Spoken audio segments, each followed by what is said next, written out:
4 June রাত প্রায় 11:30টা রাজধানীর সবুজবাগের এই ঘরে কুপিয়ে হত্যা করা হয় প্লাস্টিক পণ্যের ব্যবসায়ী জাকির হোসেনকে। বাড়ির 2 ভাড়াটিয়া জানান, ঘটনার রাতে আজহার নামে এক ভাড়াটিয়ার সঙ্গে দেখা করতে এসেছিলেন প্রতিবেশী জাকির। পরে তার আর খোঁজ পায়নি পরিবার। এ নিয়ে থানায় সাধারণ ডায়েরি ও পরে অপহরণ মামলা করেন স্বজনরা। দোকানদারে কইল মামার একটা কাজ জানি ফোন দিল, আইতেছি 2 মিনিট। এই 2 মিনিটই ঢুকলো, শেষ। 2 মিনিটে ঢুকছে, কই ঢুকছে এটা কারা জানে।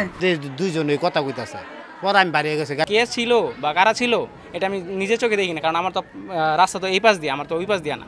তো আমি খালি এতটুকু শুনছি যে 3-4 জনের মতো কথা বলছে ওনারা নিজেরা মধ্যে। মামলার পর সন্দেহভাজন হিসেবে বুধবার রাতে গোপালগঞ্জ থেকে আজহারকে আটক করে পুলিশ। জিজ্ঞাসাবাদে ঘটনার বর্ণনা দিয়েছেন আজহার। পুলিশকে জানান, হত্যার পর মরদেহ 6 টুকরো করে মাটি চাপা দিয়ে রাখা হয়। আজহারের স্বীকারোক্তি মোতাবেক বালির গর্ত থেকে ভিকটিম জাকিরের হাত, পা, গলা বিচ্ছিন্ন অবস্থায় মৃতদেহ আমরা উদ্ধার করি। ডেড বডি সুরতহাল রিপোর্ট শেষে ময়নাতদন্তের জন্য ঢাকা মেডিকেল কলেজে প্রেরণ করা হয়েছে এবং আজহারের কাছ থেকে আমরা আরও কিছু তথ্যপত্র পেয়েছি। এই ঘটনার সাথে যারা জড়িত সম্পৃক্ত তাদের ব্যাপারে আমরা খোঁজখবর নিচ্ছি। খোঁজখবর নিয়ে পরবর্তী আমরা আইনগত ব্যবস্থা নেওয়া হবে।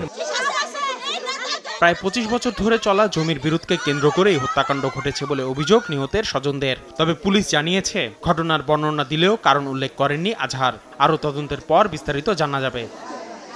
আসিফ মোহাম্মদ সিয়াম, সময় সংবাদ, ঢাকা।